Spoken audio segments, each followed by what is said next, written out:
The knock came at exactly 2 a.m. Chioma knew this because she had been staring at the old wall clock, the one with the faded numbers and the second hand that clicked too loudly in the silence, for 3 hours and 47 minutes.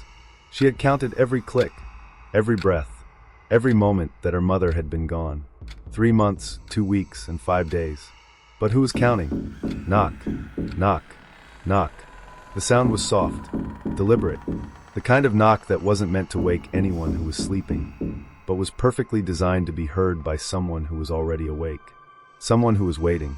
Someone who had nothing left to do but listen to the darkness.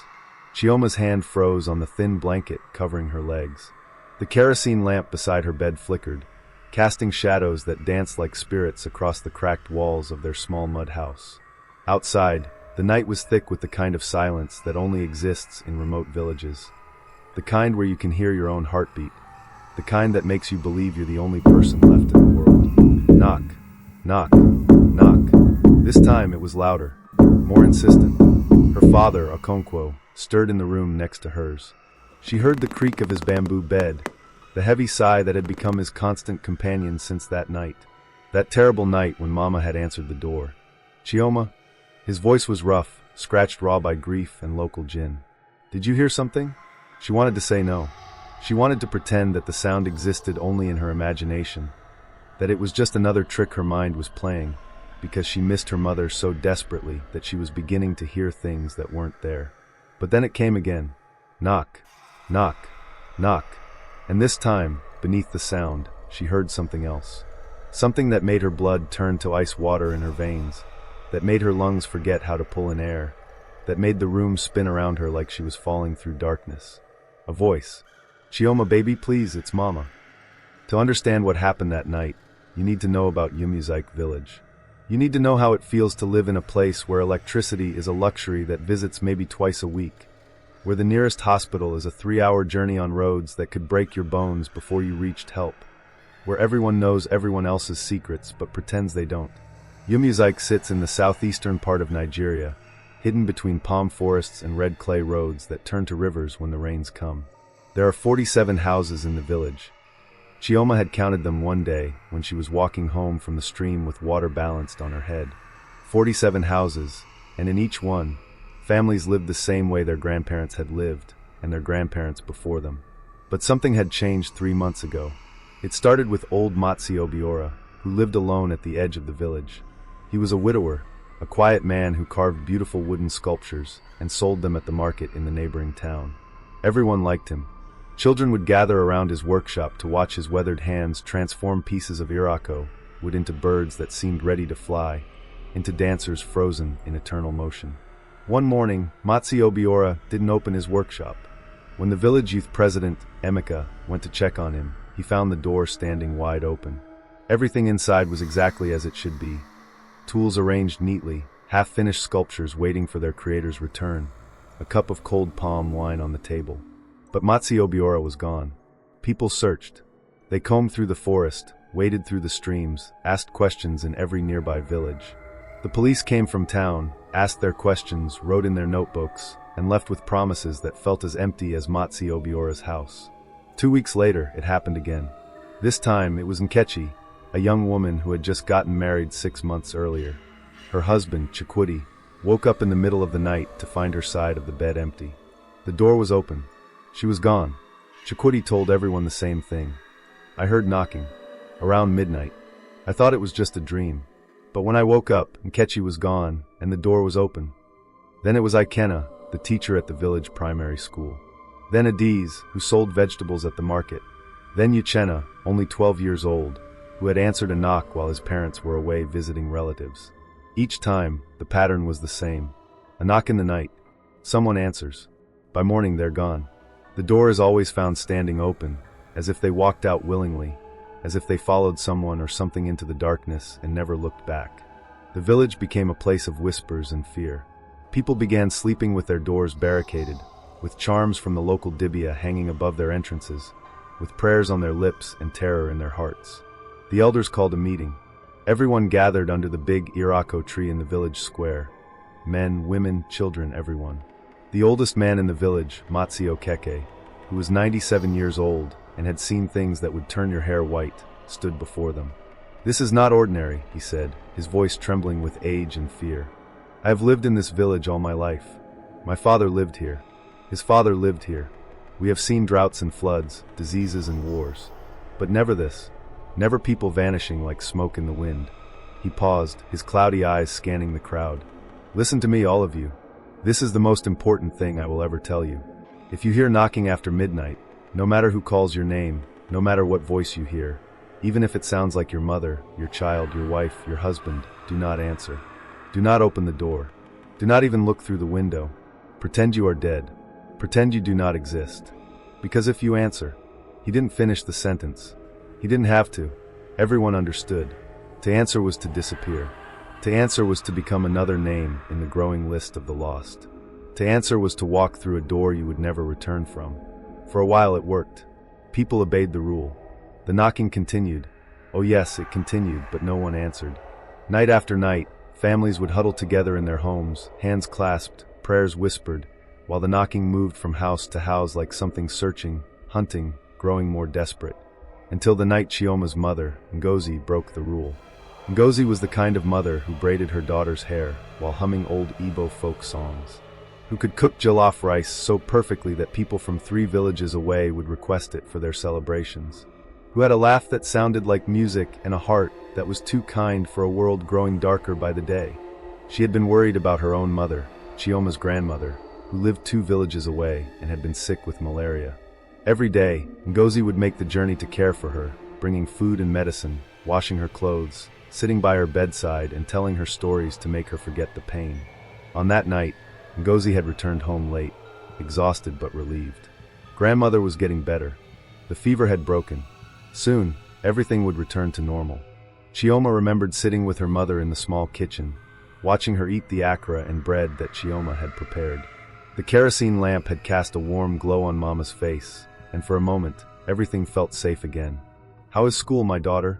Mama had asked, even though school had been largely suspended due to the disappearances.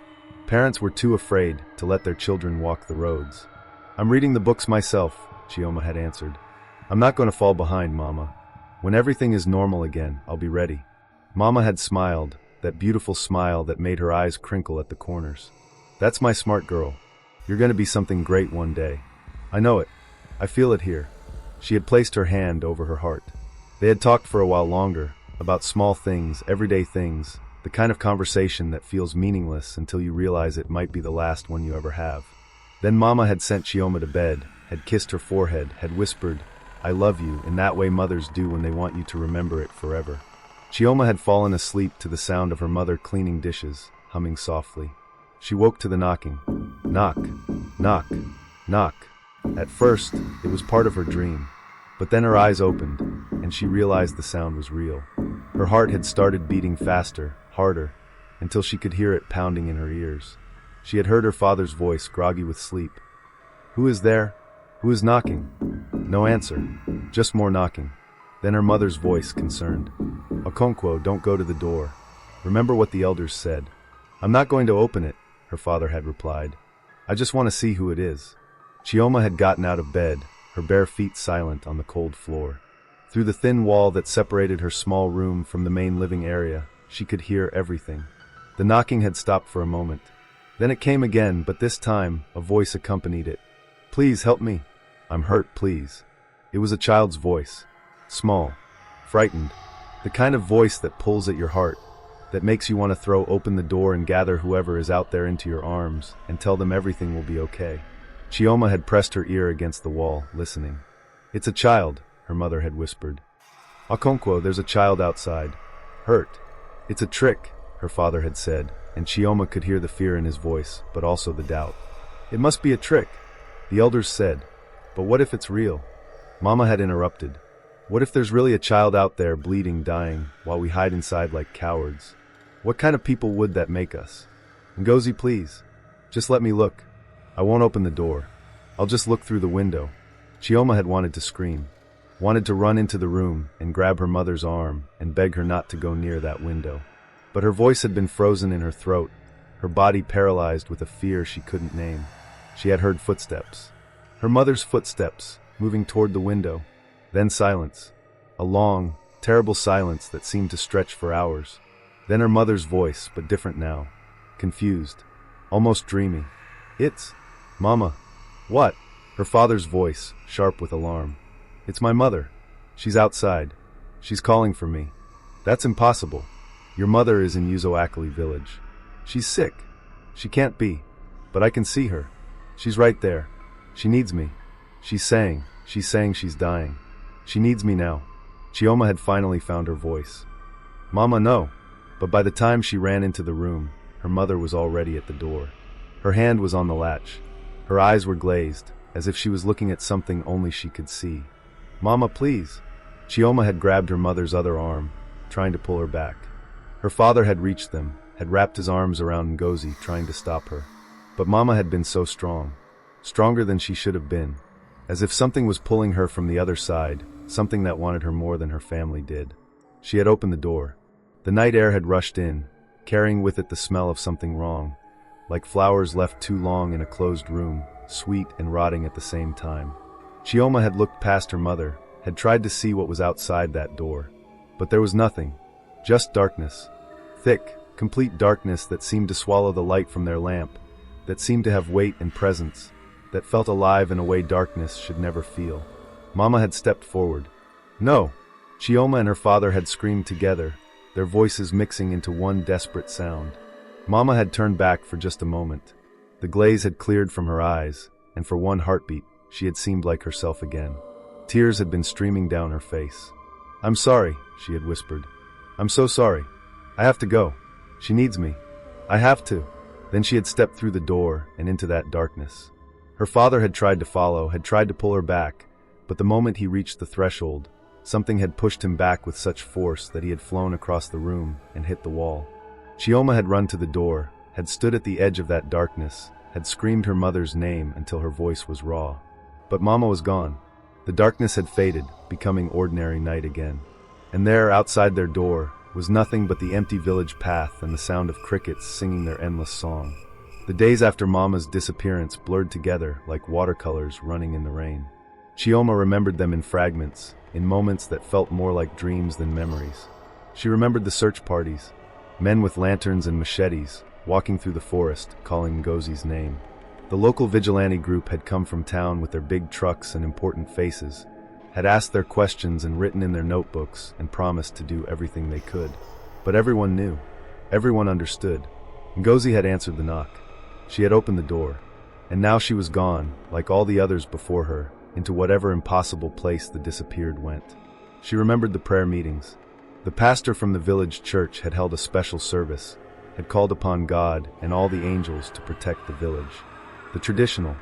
Worshippers had performed their own rituals, pouring libations and making sacrifices to the ancestors. Everyone was trying, everyone was praying, everyone was hoping. But the knocking continued. It was less frequent now, maybe because people had learned to not answer, or maybe because whatever was doing the knocking was growing weary, or maybe because it was satisfied, full waiting. Nobody knew. That was the worst part, the not knowing. Chioma's father changed after that night. He had always been a strong man, tall and broad-shouldered, with a voice that commanded respect and eyes that could spot a lie from across the room. He worked at the palm oil processing plant in town, managing workers and keeping accounts, a respected man in the village. But after Ngozi disappeared, something inside him broke. He started drinking. Not just the normal palm wine that men shared in the evenings, but the strong local gin, the kind that burned going down and erased memories. He would come home late, stumbling, smelling like despair and alcohol, and collapse onto his bed without saying a word. During the day, he was barely present. He still went to work, still moved through the motions of living, but his eyes were empty. Sometimes Chioma would catch him staring at nothing, tears running down his face, his lips moving in silent conversation with someone who wasn't there. Chioma tried to hold everything together. At 14 years old, she became the woman of the house. She cooked and cleaned, fetched water from the stream, went to check on grandmother, who was recovering now, unaware that her daughter had disappeared while trying to reach her. But mostly she waited. She waited for her mother to come back. She waited for an explanation. She waited for the nightmare to end. At night, She would lie in her bed and replay that last moment over and over in her mind. Mama's face when she turned back, the tears in her eyes, the way she said, "I'm sorry," as if she knew what she was doing but couldn't stop herself, as if she was being pulled by strings she couldn't see, controlled by a will that wasn't her own. The village had grown quieter. People didn't visit each other anymore, didn't gather for moonlight stories or celebrations. Everyone stayed in their houses, doors locked, windows covered, living like prisoners in their own homes. More people had disappeared during those 3 months. The pattern never changed. A knock after midnight, a voice calling. Someone answers. By morning they're gone. 10 people in total now. 10 souls swallowed by whatever darkness had taken up residence in Yumuzike village. And the questions multiplied with each disappearance. Where did they go? Were they still alive? Was there a way to bring them back? What was this thing that knocked? What did it want? Why was it here? Would it ever stop? The elders had no answers.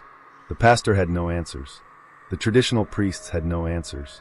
Even the police from town, with all their training and equipment, had no answers.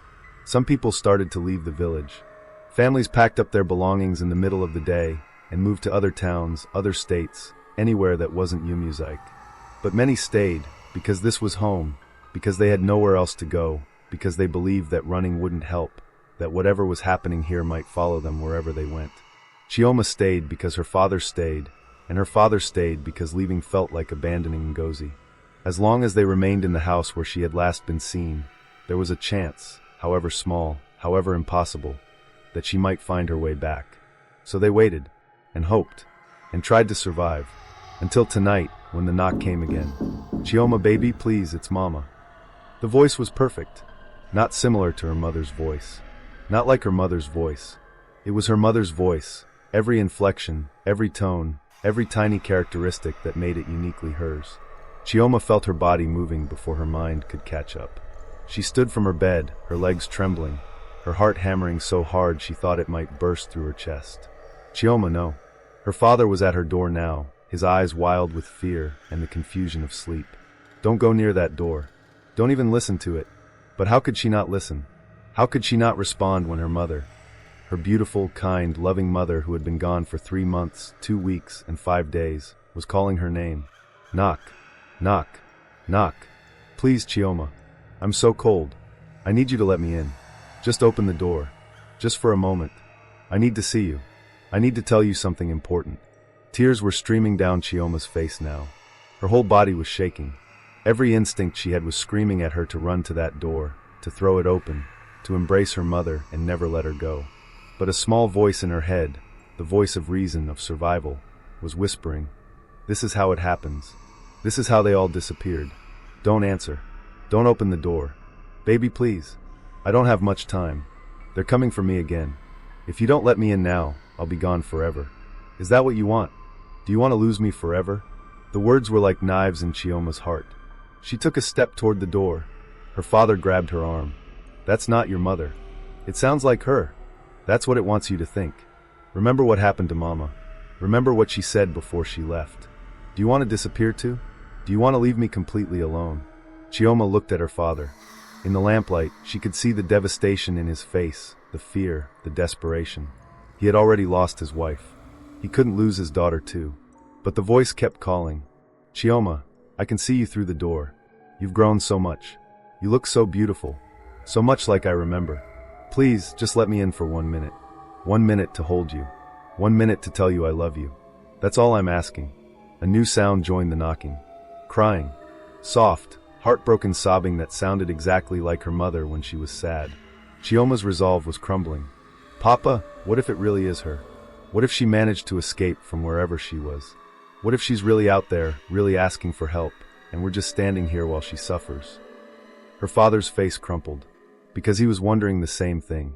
Every fiber of his being was screaming at him to open that door, to see if his wife had really come home. "Okonkwo," the voice said, and now it was speaking to him. "My husband, my love, don't you miss me? Don't you want to see me again? I've been trying so hard to get back to you. Please, help me. Let me in. Let me come home." Her father made a sound like a wounded animal. His grip on Chioma's arm loosened. They stood there in the darkness, two people being torn apart by hope and fear, by love and survival instinct, by the desperate need to believe and the terrible certainty that something was very, very wrong. The knocking grew louder, more insistent, urgent. "They're coming," the voice screamed now, terror clear in every word. "Please, they're coming back for me. I can hear them. Let me in. Don't let them take me again. Please, I'm begging you. I'm your wife. I'm your mother. Let me in. Let me in." Chioma couldn't breathe, couldn't think. The room was spinning. Her mother, or whatever was pretending to be her mother, sounded so desperate, so terrified, so real. Her father released her arm. "I have to look," he whispered. "I have to see if it's really her." "Papa, no." But he was already walking toward the door. Not to open it, but to look through the small gap in the wooden planks, to peer into the darkness outside. Chioma watched, frozen with dread, as her father bent down and looked through the crack. She saw his face change, saw his eyes go wide, saw his mouth open in a silent scream. "Papa? Papa, what do you see?" He stumbled backward, his hand clutching his chest, his breath coming in quick, sharp gasps. "It's her," he whispered. "It's really her. Ngozi. She's standing right there. She's wearing the same dress she wore that night. She looks exactly the same. She's reaching out her hand. She's crying. She's saying. What? What is she saying? She's saying that if we don't let her in now, we'll never see her again. That this is our last chance. That she loves us. That she's so tired. That she just wants to come home." The knocking had stopped now. There was just silence. Heavy. Waiting. And in that silence, Chioma and her father faced the most impossible decision of their lives. Open the door and possibly lose everything, or keep it closed and potentially abandon the person they loved most in the world to a fate worse than death. The silence stretched. Each second felt like an hour. Chioma's mind was racing, trying to find some way to know, some test that would tell them if this was really Mama or if it was the thing that had taken her. "Ask her something," Chioma whispered to her father. "Ask her something only Mama would know." Her father nodded, his eyes still fixed on the door. "Ngozi," he called out, his voice shaking. "If it's really you, tell me. Tell me what you said to me on our wedding night. The first words you spoke when we were finally alone." There was a pause. A long, terrible pause that made Chioma's heart sink. Then the voice answered. "I said, promise me that no matter what happens, no matter how hard life gets, we'll always find a way to laugh together. Because laughter is how we'll survive." Chioma's father made a choking sound. Tears began streaming down his face. That's exactly what she said. Word for word. No one else knew that. No one. "Then it's her," Chioma said. "Papa, it's really Mama. We have to let her in. We have to." "Wait." Her father held up his hand. "One more question. Ngozi, what's the nickname you call Chioma when she's being stubborn?" Another pause. Shorter this time. "I call her Ike. Hard head." It was true. Mama had always called Chioma that when she refused to listen, said it with a smile and a shake of her head. "And what's the thing I do that annoys you most?" her father asked. "You leave your toenail clippings on the floor instead of putting them in the bin. And you snore like a bush pig." Despite everything, despite the terror and the impossible situation, her father almost laughed. Because it was true. Mama had complained about those things constantly. "It's her," her father said, moving toward the door again. "It's really her. She's back. She's come back to us." His hand reached for the latch. "Papa, wait." Chioma grabbed his arm again, but not to stop him this time. Something had occurred to her. Something important. "What, Chioma? We can't keep her waiting out there. If it's really Mama, why can't she just open the door herself? Why does she need us to open it from inside?" Her father froze, his hand hovering over the latch. Outside, the voice spoke again, and this time, there was something different in its tone. Something cold underneath the warmth. Something patient and ancient and utterly inhuman. "Because, my clever daughter, there are rules.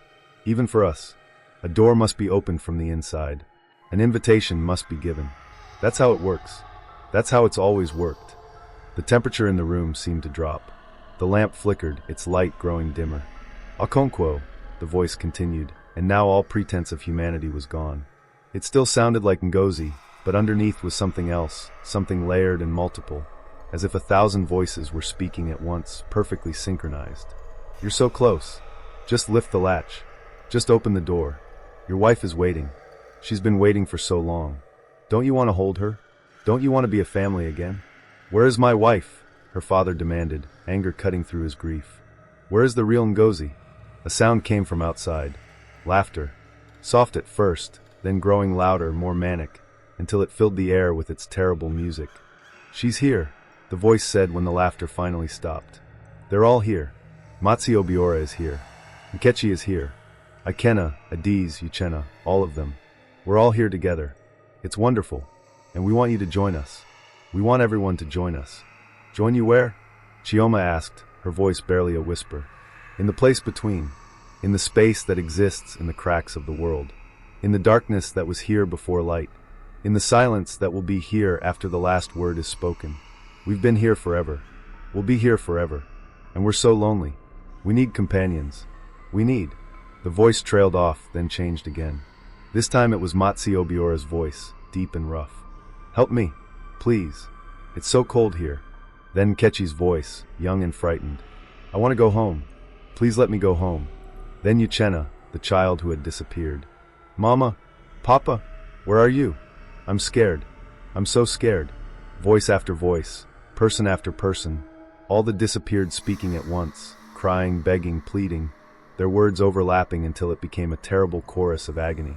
Chioma pressed her hands over her ears, but she could still hear them, could still hear their pain. Then, cutting through all the other voices, her mother's voice again. But different now. Aware. Desperate. Chioma. Okonkwo. Listen to me. Don't open the door. Whatever you do, don't. The voice was cut off, replaced by a sound like breaking glass, like tearing fabric, like the world itself being ripped apart. Then silence again. Her father was shaking now, his whole body trembling. Ngozi. Ngozi. Ngozi. She can't answer right now, the first voice said, cold and final. She tried to warn you. She tried to be difficult. So we had to remind her of her place, of what she is now, of what they all are now. They belong to us. And soon you will too.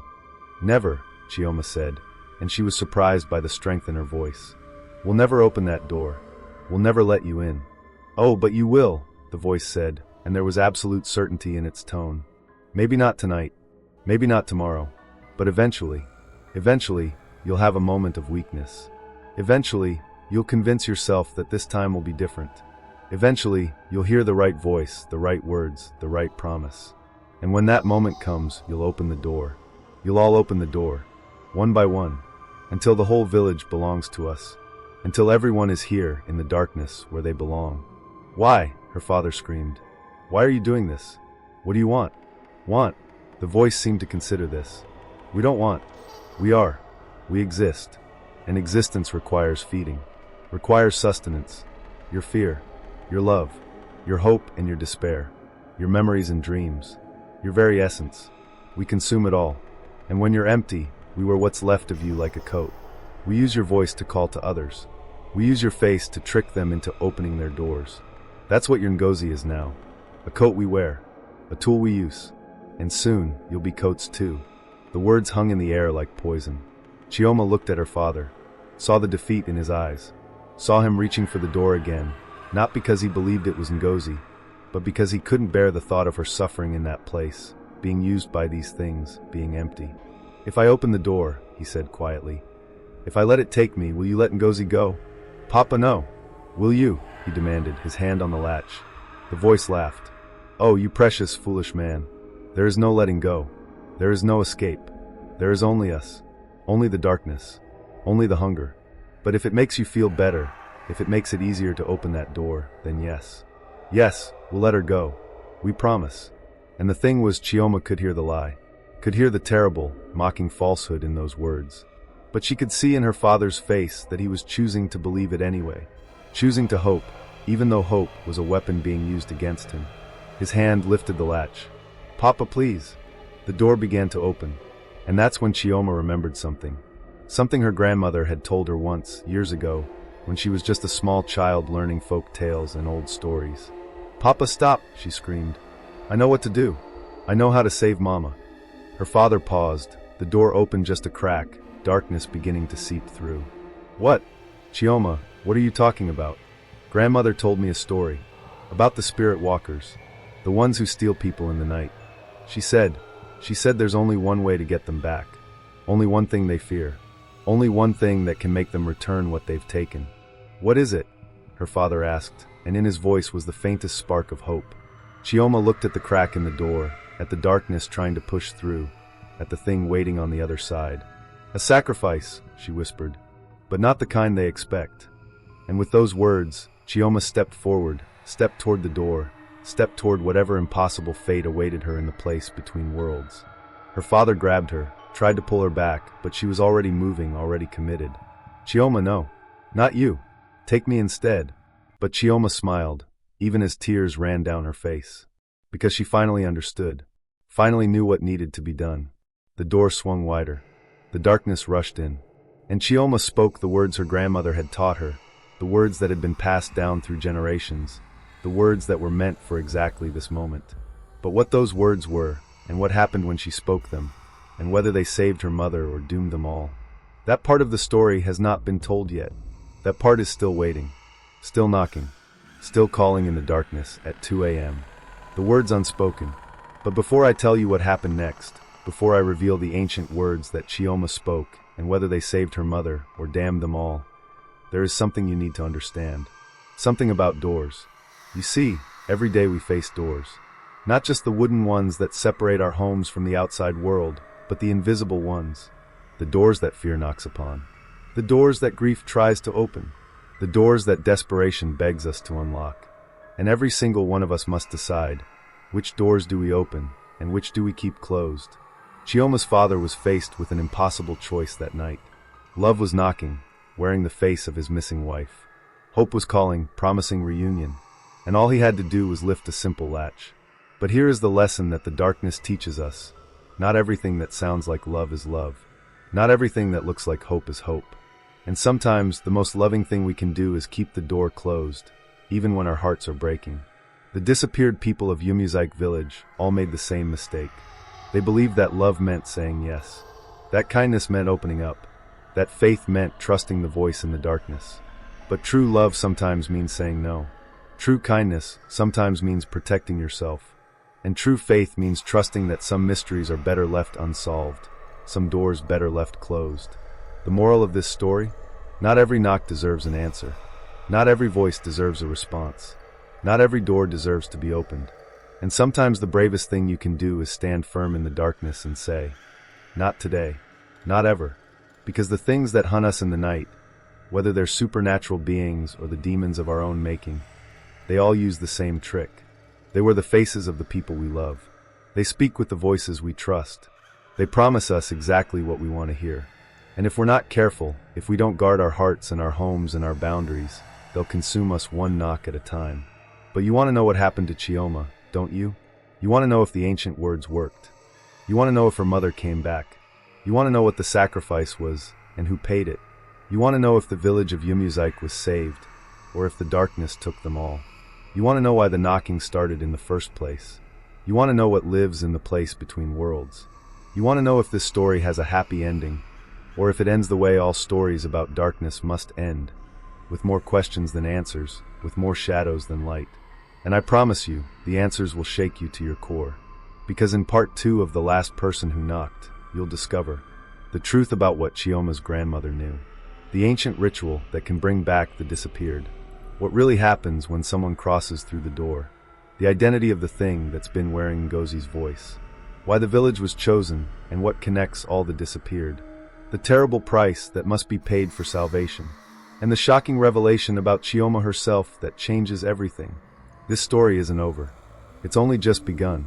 The knocking continues. The darkness waits. And Chioma's words hang in the air, about to reshape everything you thought you knew. Don't miss what happens next. If you need to know what those ancient words were, if you need to know whether Chioma's mother comes home, if you need to know whether love is stronger than darkness, then you must subscribe right now. Because part 2 is coming, and it will answer every burning question while raising new ones that will haunt your dreams. This is the kind of story that gets under your skin, that makes you check your doors at night, that reminds you that sometimes the scariest monsters are the ones that sound exactly like the people we love. Hit that subscribe button, turn on notifications, because when part 2 drops, you'll want to be the first to know what happened when Chioma spoke those words. And trust me, you don't want to miss it. The door is still open. The darkness is still waiting. And somewhere in Yumuzaik village, at exactly 2 a.m., the knocking begins again. Will you answer? Subscribe now to find out what happens next. The story continues soon. Remember, in the darkness, not everything that knocks deserves an answer.